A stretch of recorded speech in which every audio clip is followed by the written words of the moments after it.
Suivez le journal avec STM Transport Voyageurs, une nouvelle façon de voyager.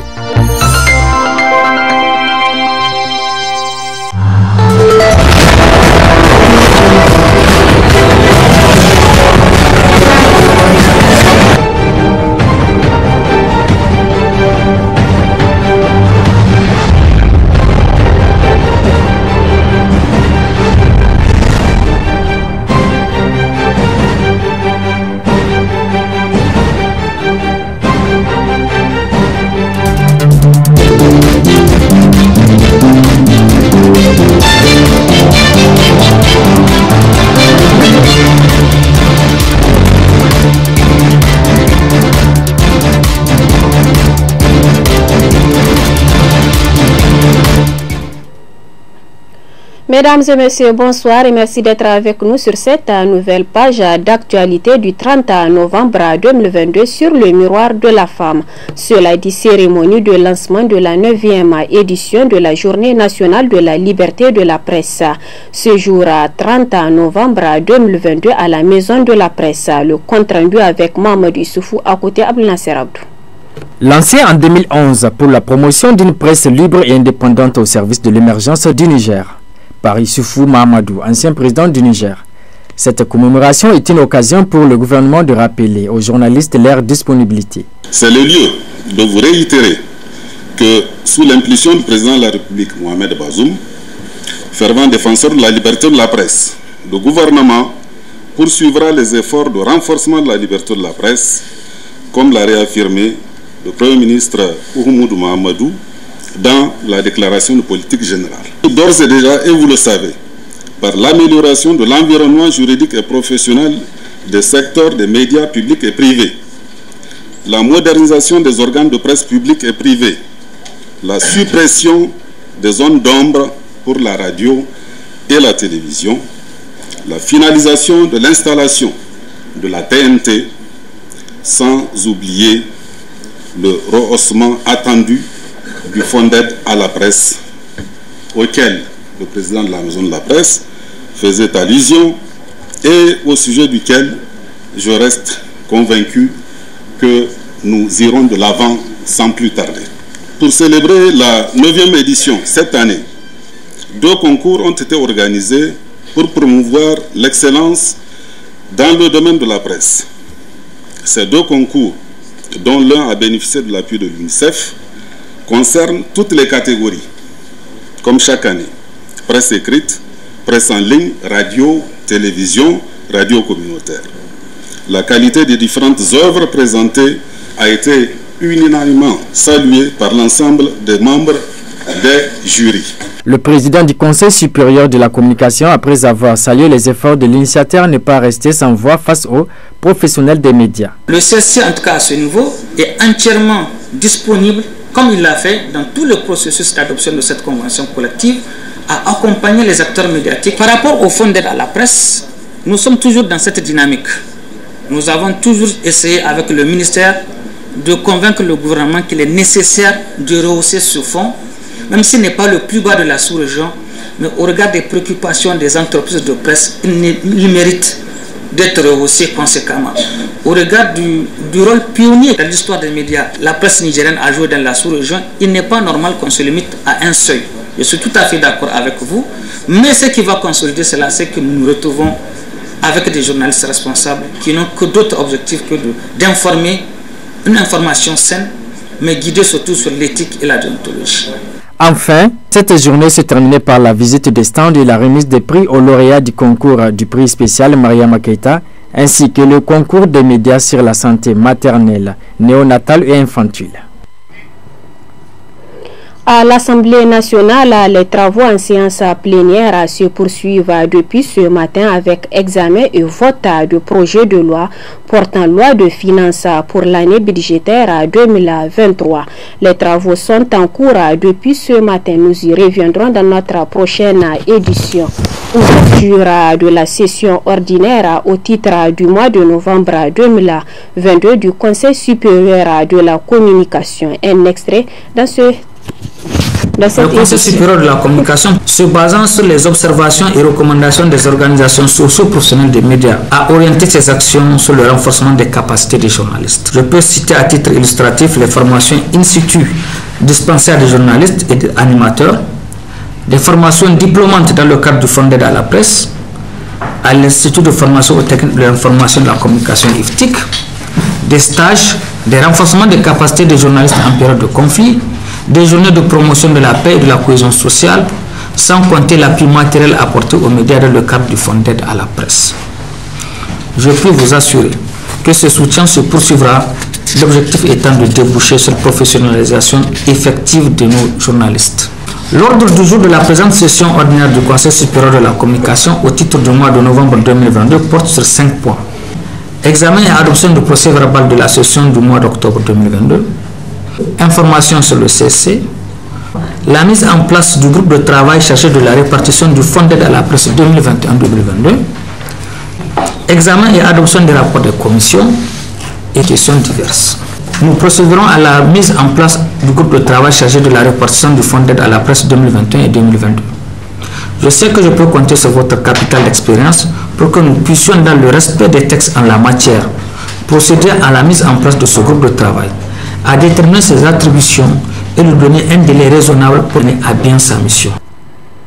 Et c'est le point inscrit à l'ordre du jour de la session ordinaire au titre du mois de novembre 2022 du Conseil supérieur de la communication. Suivant à présent la réaction des journalistes à l'occasion de la journée nationale de la liberté de la presse. Notre liberté s'arrête là où commence celle des autres. Pour parler de liberté, d'indépendance des journalistes, il faut d'abord parler de l'indépendance économique et financière du journaliste. D'abord, il faut parler de ses conditions de vie et de travail. Et tout le monde sait que pour le cas du Niger, en tout cas, au Niger, les journalistes, pour la plupart, végètent dans une situation de précarité ambiante, il faut le dire. Parce que dans beaucoup de médias, on le sait que ces journalistes souvent ne sont même pas liés à leurs entreprises par des contrats dûment signés. Souvent, c'est des accords arrangés, c'est de bouche à bouche, ton promoteur, ton patron te voit et tiens, je t'embauche. Souvent, tu ne sais même pas sur quelle base. À la fin du mois, on te tend une enveloppe ou quelque chose, tu ne sais même pas ce que ça représente. Et donc, toi qui n'as même pas une condition stable, fixe, donc comment tu peux aspirer à une prise en charge sociale, c'est-à-dire être inscrit à la caisse? Comment tu peux aspirer, n'est-ce pas, à une prise en charge médicale pour toi et tes enfants en cas de maladie? Et donc, tu vois, quand on soumet quelqu'un à une telle vulnérabilité, à une telle situation, eh bien, là, on le rend facilement corruptible. Et c'est ce qui se passe malheureusement de nos jours généralement. À chaque fois quand vous entendez parler de diffamation, c'est généralement cela, la politique qui s'invite, certains acteurs qui n'hésitent pas à avoir des journalistes profitant de leur situation, leur tendant des choses souvent, et les amenant aussi à écrire des choses qui sont souvent des contre-vérités.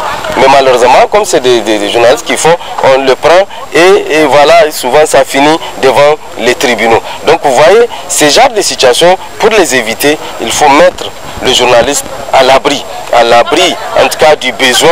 Il faut le mettre également, n'est-ce pas, dans des meilleures conditions de pouvoir faire son travail convenablement. Moi, je pourrais répondre que la liberté de la presse existe au Niger, mais à moitié. À moitié, qu'est-ce que j'aimerais dire par là? Si vous prenez l'histoire des autres pays, c'est très facile dès que vous voyez un journaliste qui finit son journal ou bien qui arrive à publier un article et facilement il soit fusillé ou bien tué.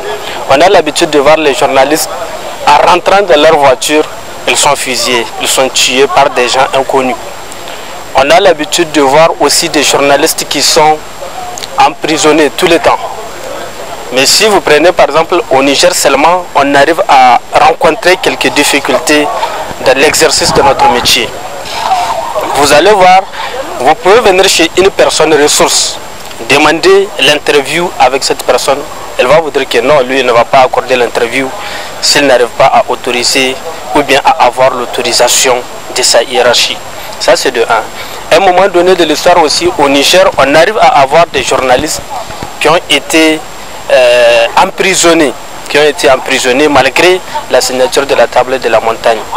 Donc, par exemple, moi personnellement, j'ai l'habitude de rencontrer des individus qui m'ont sommé, par exemple, de quitter un endroit. Et cet endroit, il est public. Et j'étais là aussi dans le cadre de ma mission, dans le cadre de mon travail en tant que journaliste professionnel.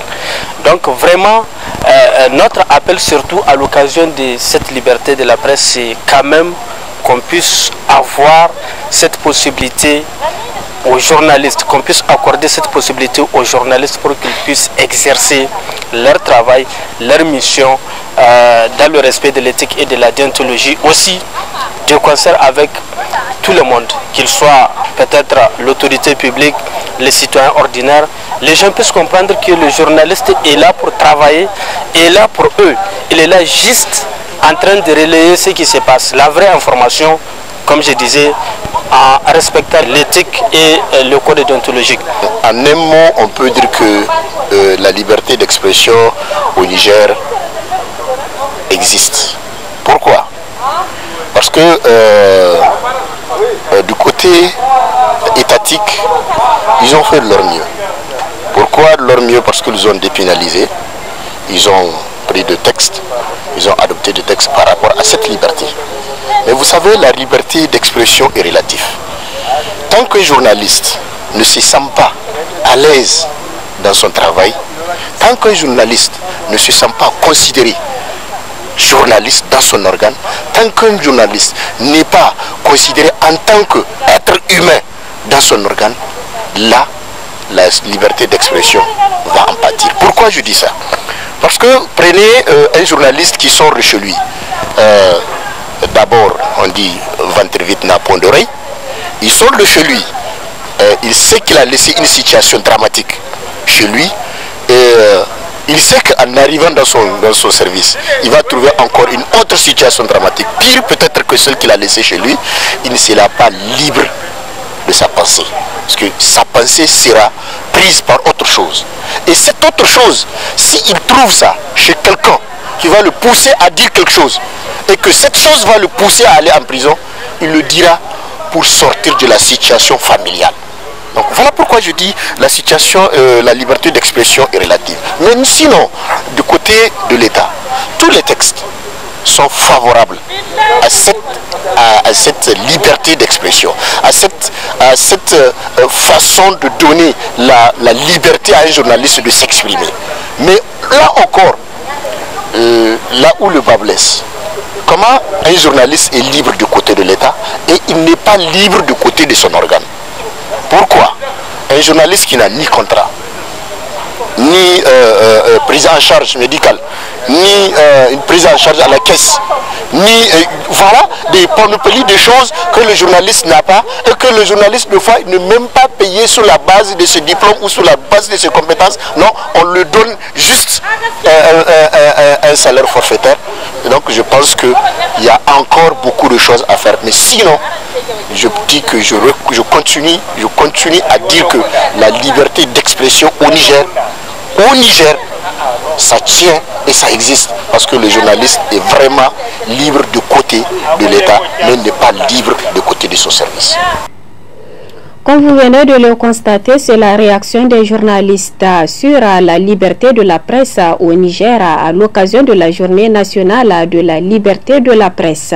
La salle de conférence d'Africa Hall a servi de cadre ce matin à un atelier de formation média sur la campagne de 16 jours d'activisme. Les précisions avec Hassi Aguello sur les images de nos confrères de RTN. Cet atelier de formation s'inscrit dans le cadre de la campagne des 16 jours d'activisme 2022 pour la lutte contre les violences faites à l'égard des femmes. Un atelier dont l'objectif vise à outiller les médias pour des productions médiatiques de qualité afin de multiplier les sensibilisations. L'atelier qui nous réunit aujourd'hui s'inscrit dans le cadre des activités commémoratives des 16 jours d'activisme 2022. Il vise à outiller les journalistes et blogueurs que vous êtes à faire des productions médiatiques de qualité pour mieux accompagner la présente campagne en intensifiant les sensibilisations pour la lutte contre les violences faites aux femmes et aux filles au Niger. La violence est inadmissible, quelle qu'en soit sa forme et sa manifestation. Dans son adresse cette année, le secrétaire général des Nations Unies, Antonio Guterres, nous rappelle, je cite, « L'heure est venue d'une action transformatrice qui mette fin à la violence contre les femmes et les filles. Toutes les 11 minutes dans le monde, une femme ou une fille est tuée par un partenaire intime ou un membre de la famille. » Au Niger, la prévalence globale des VBG au cours de la vie est de 29%, soit respectivement 38,2% chez les femmes et 16,3% chez les hommes, selon l'étude sur l'ampleur et les déterminants des violences basées sur les genres réalisée par le ministère de la Promotion de la Femme dans le cadre de l'initiative Spotlight en 2021.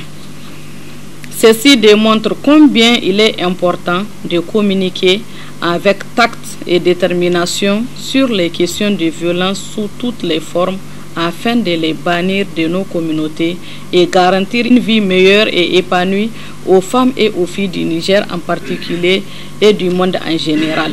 Le chargé des opérations Songe Niger a témoigné de l'importance des médias dans la collaboration de cette campagne. Cette formation sera donc l'occasion pour vous, hommes et femmes des médias que vous êtes, d'échanger non seulement sur les connaissances sur les VBG, mais aussi, nous l'espérons, de prendre des engagements afin d'utiliser au mieux vos compétences de communication et de persuasion pour lancer des alertes, publier des articles ou des opinions dans vos médias respectifs pour sensibiliser l'opinion sur la question des violences basées sur le genre en tant qu'acteur incontournable de prévention.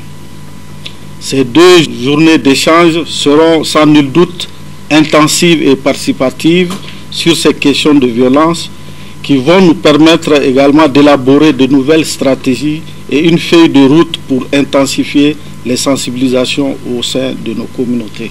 Rappelons que cet atelier soutenu par l'appui financier de l'Union européenne dans le cadre du programme Spotlight va outiller des journalistes sur le traitement des questions de lutte contre les violences basées sur les genres, mais aussi à s'intéresser plus que jamais à ce sujet qui est toujours d'actualité afin de contribuer à la réduction ou à bannir ces violences faites.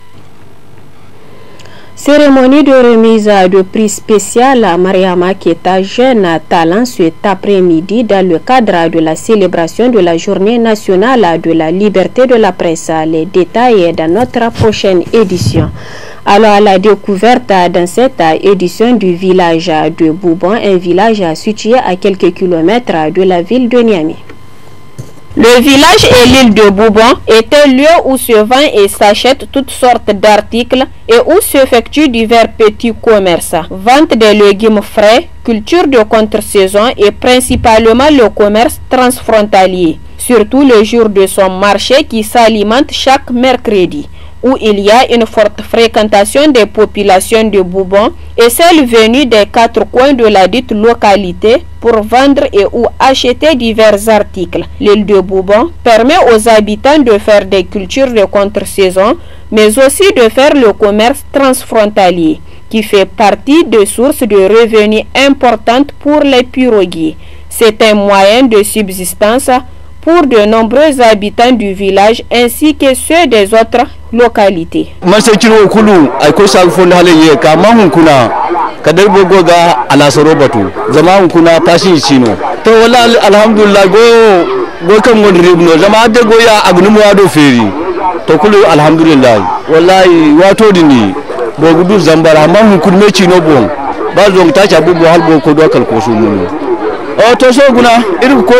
Ilka bubon koton biya ilka nongo bubon susuba imbiya koton biya mo dubon bo ada sarfon ngo koton biya zonguno amma ne bubo wo tashi no boyengo no isbahi harka bode mo gono iba fodihi zama kul kan digine ko bumbo hundi de nara wal meta dun no adin ga dun huro mun bo walla o kalan de yani ko ga o hi ko bumbo bang masraute i ya so suwasi ni bore ga munno lan telefon ba yi nyot kan fo muna da mun ga no giyo munu lami giyo shi gandu no o dun no giyo munu amma hadde wor gogol lakal ga ba haro huro wor ga haro ba kan gogol dini aga haro ka wor giyo munu moso. Ce commerce transfrontalier donne accès à un bon nombre de biens et services du village de Boubon à travers le transport.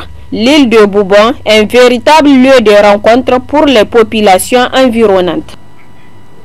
Mesdames et messieurs, c'est ici que prend fin cette édition d'information. Passez d'excellents moments accompagnés des programmes de la télévision Tambara. Au revoir.